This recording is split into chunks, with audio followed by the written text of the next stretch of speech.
Okunoonyereza kulaga nti Ssemazinga Africa erimu abantu abasoba mu kawumbi akamu mu obukadde 406 nga bano basaasaanidde mu mawanga agasoba mu 3,000.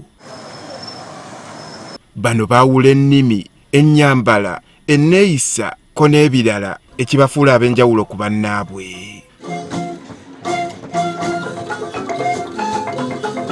Kati nga Uganda yeegatta ku nsi yonna okukuza olunaku lw'ebyobuwangwa luyite Kalikyodde, Minisita w'ebyobuwangwa mu Uganda Peace Mutuuzo asabye naddala abavubuka okutandika okweyambisa emitimbagano okumanyisa ensi yonna ku byobuwangwa ebiri mu nnyaffe Uganda. Tetwagala okuba nti tugenda n'omugendo kubanga omugendo katogwa ebyuma ebyakalimagezi bwe bayita digitalization, tetwagala gutereke emabega kubanga abatunda bonna ebyobuwangwa byabwe bandibadde babiisa ku mukuto guno. Ono agamba nti ebyobulambuzi ebisinga mu mawanga ag'enjawulo bifaanagana nga n'olwekyo obuwangwa bwankiza ensangi zino okusikiriza abalambuzi. Naddala mu bya tourism oba abalambuzi kati bagisufudde ensonga buli we balaga wonna mu Uganda oba n'amawanga amalala gonna baagala nnyo okulaba oba okumanya abantu bano beeyisa batya kubanga ebisinga obungi ebirala bayinza obisanga ensolo zonna oyinza ozisanga buli wamu naye ebyobuwangwa by'omuntu mpozi ng'otuusa gy'ali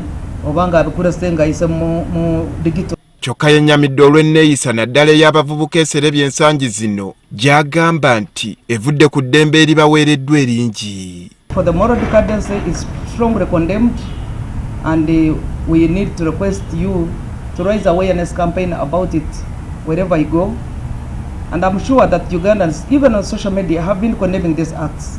Everybody that drops in anything that contravenes with our morals is quickly either put to order by the society itself.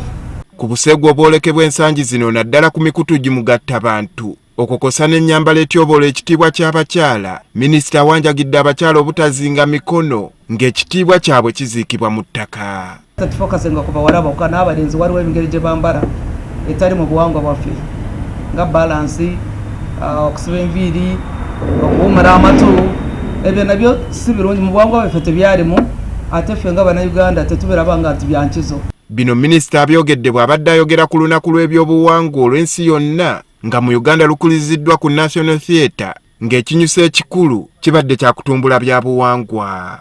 Andrew Kaggwa, Agafeeyo, Spark TV.